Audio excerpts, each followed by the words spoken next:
kulan wacan wanaagsan idil ahaantiin baa meel walba joogtaan iyo si walba istar maqalkan idiin soo gaadhay ku soo dhawaada warkeena qodobada aad ku maqli doontaan waxaa kamid ah masjidka barakaysan ee Al-Aqsa iyo wadanka Falastiin waxaa ka socda xasuuqii ugu xumaa abid oo ay geysanayaan ciidamada wadanka Israa'iil sidoo kale wadamada caalamka ayaa haatan waxa ay faragelinayaan xiisada ka taagan wadankaas Falastiin ayadoo ciidamada wadanka Israa'iil ay laayeen wariyaal maxalli ah kuwaasi oo u kala shaqeeyo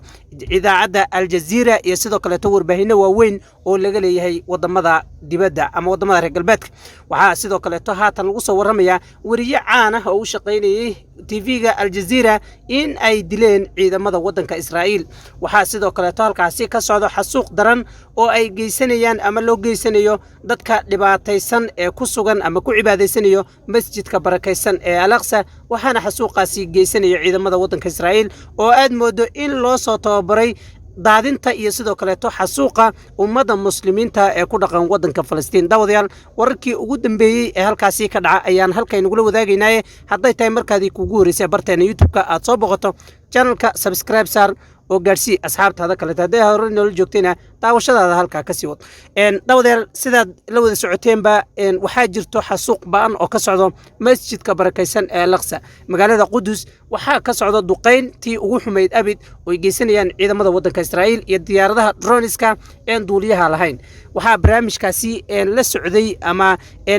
dhacdooyinka ugu dambeysay oo dhanba la socday oo isha ku hayay wariye santaag waxaan ogeyn inuu xasuuq ka socdo wadanka Falastiin guud ahaan gaar ahaan magaalada Qudus ee masjidka barakaysan uu ku yaalo maxaa u dambeeyay balaado noo soo koobay aad iyo aad baad mahadsan tahay waxa ka socda Falastiin gaar ahaan daanta galbeed ee ciidamada Israa'iil ay xoog ku haystaan reer Falastiin wax loo dul qaadan karo ma aha waa wax bini'aadanimada ka baxsan ciidamada Israa'iil maalmihii ugu dambeysay sidii Ramadaan ilaa bilowgiisii waxay wadeen xasuuq ba'an oo u geysanayaan shacabka reer Falastiin ee halkaas ku sugan waxay sidoo kale Israa'iil ay sameeyeen inay soo ururiyeen adduunka daafiis ay ka soo qaadeen qoysas oo dajiyeen meeshaasi oo si xoog ay u haystaan shacabkaasi iyaga naftirkooda meesha la dajiyay rabshadaha ayaa lagu beeray muslim nacayb ayaa lagu beeray waa dad laga dhaadhiciyay in dhulkan ay si xoog ku qabsadaan oo ciidamada naftirkooda ay dabada ka riixayaan oo ay dhahayaan rabshad kiciya cidii sayni soo dhowrtana waxaan tooganaynaa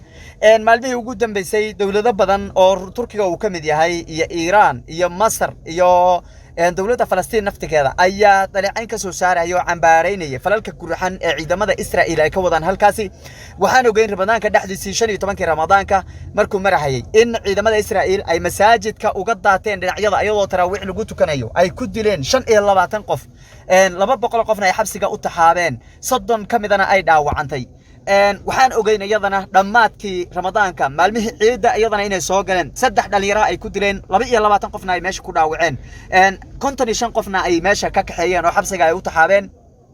marka ciidamada Israa'iil waxa ay meesha ka wadaan waa wax laga xumaado oo muslimiinta dhammaan qalbigooda ku beertay murugo muslimiinta halkaas ku sugan waxay martigelinayeen maalmihii ugu dambeysay dhibaato murugo dil iyo maaragtay dhaawac iyo xabsiba iskugu jiro ciidamada wali meesha way ka wadaan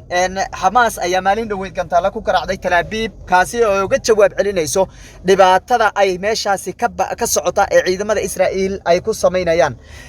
anse ahaatee Masar ayaa arintaas shay oo garwadeen wada hadaladii hore ka ahayd waxayna sheegtay in arintaasi dib looda dhinacba ay qaboojiyaan xiisada haasi ahaatee wali way socdaan ciidamada Israa'iil maalintii ugu asbuucii ugu dambeeyay tirada ay dileen markii la xisaabo waa 12 dhalinyaro ah ayay dileen baa la yiri oo qaarkood iyagoo doonaya inay dhinaca kale u gudbaan sujuudda la qaaday cid walba oo ay dhalinyarada oo ka shakiyaan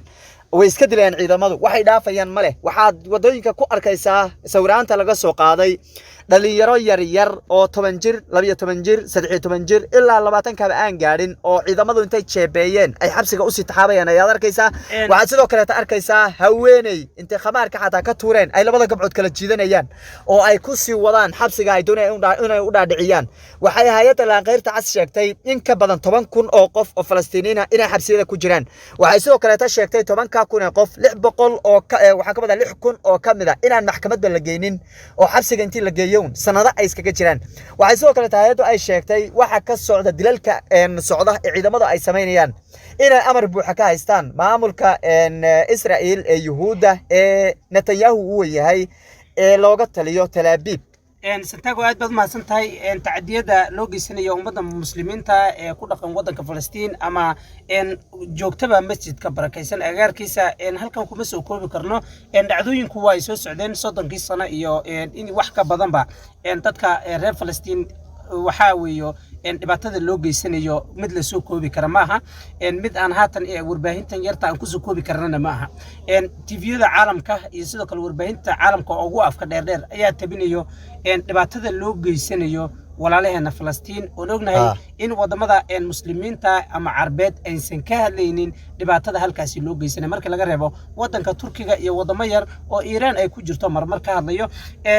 markii intaasi laga soo tago إسرائيل هاتن وحاء بلوضي إن أي عبوري سور بين تعالم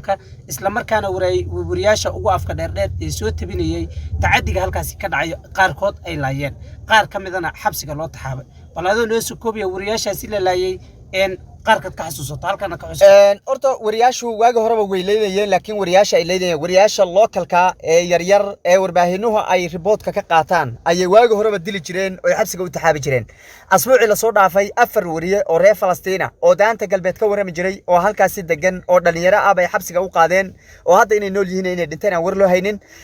على هذا وجودهم بيسي وحي هايتي حالي دعضي أو هايت كبدي وريه هايت عنك هايت الجزيرة جورناليستي هايت ريبوتانا هايت أو لبضبا اسكوتر ستاي كبر أقول له أو بيه جري هايت أو لدي جري شيرين أبو أكله لدي جري أو قبل عن أهيد أو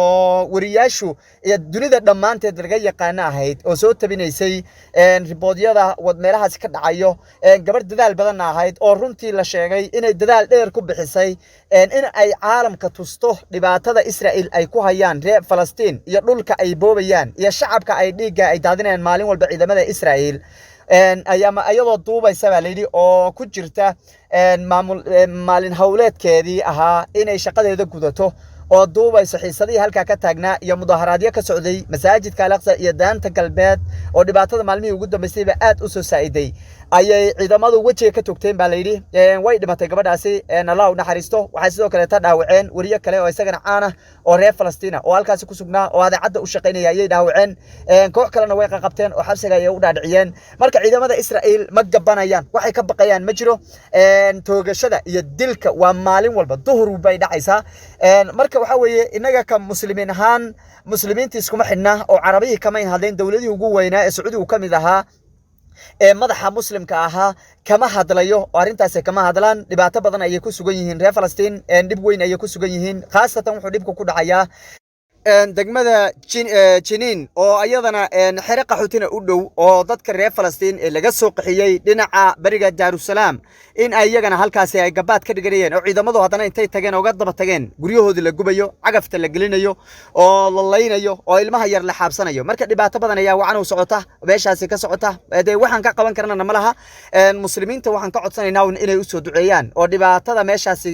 ka taagan muslimiinta loo diiday inay masaajidkooda barakaysan ku cibaadaystaan oo cibaadadii loo ogolayn oo nolosha loo ogolayn oo in ay shaqaystaan loo ogolayn oo dhulkooda inay si raaxo ugu ogolaadaan ugu noolaadaan loo ogolayn hadda in loo soo duceeyo baa ila maartay aan faraya aad iyo aad baa mahadsan tahay daawadayaal waxaa sidoo kale iyadana jirto dad yuhuud ah ama u dhashay يعني دينتا يهود هيستو إن لغا سو كلا قادايو ودمدا bariga Yurub iyo sidoo kale toos wadamada Yurub ta dhexe iyo sidoo kale dalka Ethiopia oo ayagana laftirkooda yuhuud halkaasi laga daabulayo lagu beerayo